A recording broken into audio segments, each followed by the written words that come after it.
Hey, what's up? Welcome back to another edition of the Mandatory Live. We got a full stacked fight preview for you, and that's because, Brian, we got a crazy Saturday on this Terence Bud Crawford card.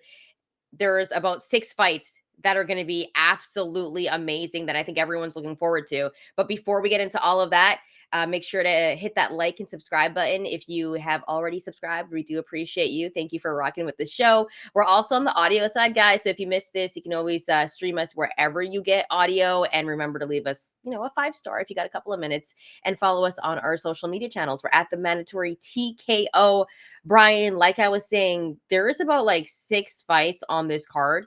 Ridiculous. Absolutely ridiculous. How stoked are you for this? I just hate that SummerSlam is on the same day. But listen, man, Terence Crawford's back. That's reason to celebrate. We know he only fights once a year. So he's fighting at 154 also. We're going to get into that. Like, stepping into a new challenge at this stage of his career is going to be very interesting to see how he handles 154. He's been wanting to do that for a while, per his own admission. We also have Isaac Cruz versus Jose Valenzuela, which is going to be like just two dudes trying to knock each other out very early on in the fight. Unfortunately for Valenzuela, he's had a knockout before, so we'll see what happens there. Andy Ruiz, Jarrell Miller, Jared Anderson has a stiff test. We'll get into that. Andy Cruz and David Morrell, who's sneakily like not even being talked about and fighting for a world title. This card is good. This card is good.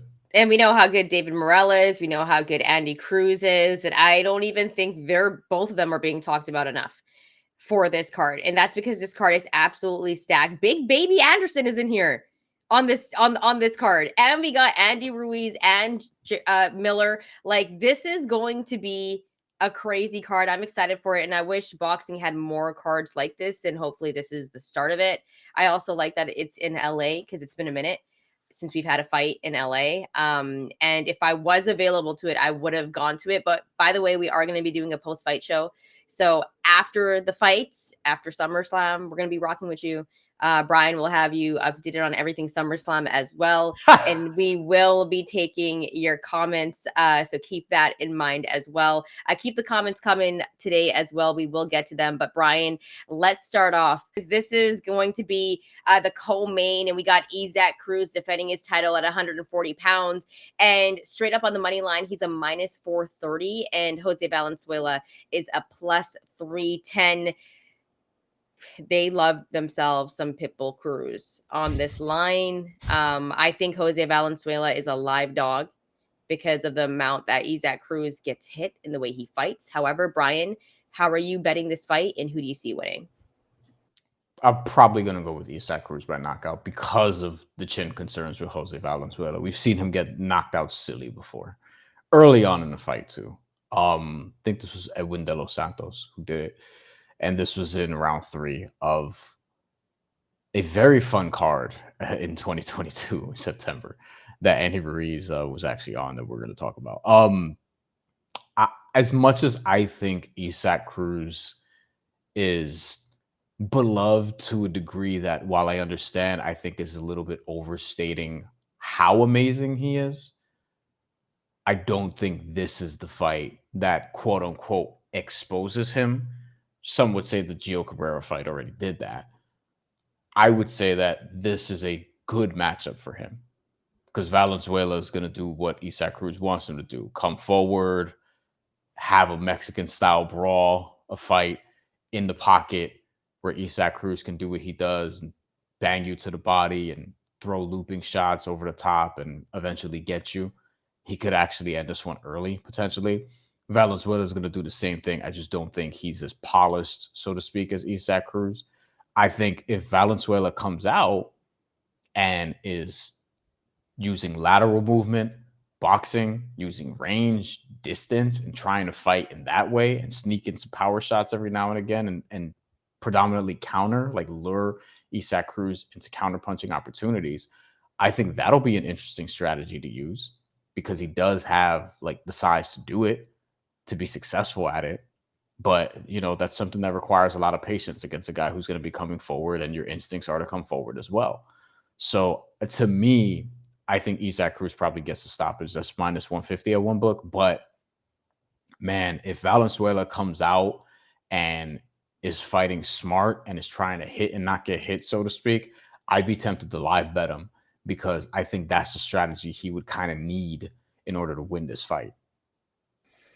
I think he's a live dog in this fight. And I think that because of his power and the way Isaac Cruz fights, he fights a straight line, doesn't cut off the ring very well. And I know a lot of people love Pitbull Cruz, and they're probably going to kill me for saying that, but he doesn't, right? He's very one dimensional. And I know he's gotten better from when he fought Tank. That's for sure. Pitbull Cruz has gotten better. However, the way that he fights, his style is beatable, but he's going to have the high work rate. He's going to come forward. So he's going to make it a fun fight. And he does have power. So Pitbull Cruz has all those attributes. It's just the fact that he can't cut off the ring, and he's going to come straight to a line. He's going to be right there for the jab. He's going to be right there. And Jose Valenzuela does have a decent jab, but I think sometimes before, back in the day, he used to have like that Edgar Berlanga swag where he was just trying to get the knockout right away, start off real quick and just try to get that knockout because he does have the power, but his chin is a little bit sus, so he is going to have to be careful. But I think this is going to be an all-out banger. However, the one thing that Tank did really well against Isaac Cruz is he really used lateral movement against Isaac Cruz, and he used it really well, and he was able to touch him up. So Jose Valenzuela, if he can use his angles really well, not stay on that line of fire the whole entire time, land some big power punches, this can be a very interesting fight. But if he stays on that line and Pitbull Cruz gets him into the corner, and maybe he's figured out how to cut off a ring, Jose Valenzuela is in trouble. I'm going to take Pitbull Cruz to win by knockout at minus 150. I think that's the bet to take. Is there a chance this goes to the distance? I mean, possibly, because Jose Valenzuela has gone better, but he would have to fight differently in this fight for that to happen. And I think Isaac Cruz, I think he's going to come in better than his last fight. And hopefully he does know how to cut off the ring in this one. He's defending his title. This is an absolutely big fight. It's in LA. There's going to be a ton of Pitbull Cruz fans. It's going to be absolute madness. And I don't see him losing. I don't see him losing on Saturday. Yeah. Valenzuela will have to just fight a different fight. And this is very good matchmaking. Like, you take somebody who got the Chris Colbert knockout, got the vengeance against him after a lot of people, thought he was robbed the first time around. And then you're putting this in LA. Isaac Cruz is a fan favorite, not becoming one. He already is. He's becoming one of the more popular guys in the sport, specifically on this side of the globe. I don't know about in Europe and other parts of the world, but specifically in like North America, he's absolutely like one of the guys now in terms of popularity. So putting him on the co-feature here is smart. You're putting him in the ring with another guy who wants to bang. Like, that's just smart matchmaking. And we'll see what happens after this. We'll see how he gets sort of booked from here. But yeah, I agree. Valenzuela will have to just come out with a different game plan in order to win this fight. You're muted. Got him. It was bound to happen at some point. If Pitbull Cruz is going to fight the same way that he always fights, and Jose Valenzuela comes and uses angles against him, he'll be able to survive if he's not taking that much of a beating. But that work rate is what's going to be absolutely ridiculous for Isaac Cruz. This fight provides good live betting opportunities. So just because we're saying Isaac Cruz should get the knockout doesn't mean that we won't be looking after round 2 and seeing like what else is out there. Like, for me, I think I can totally just flip if I see Valenzuela just using a different strategy after the first couple rounds, but we'll see. Yeah. I think it's one of those things where we're definitely going to be intrigued by this fight, and also the way that Pitbull Cruz is going to have his performance. I want to see if he gets better.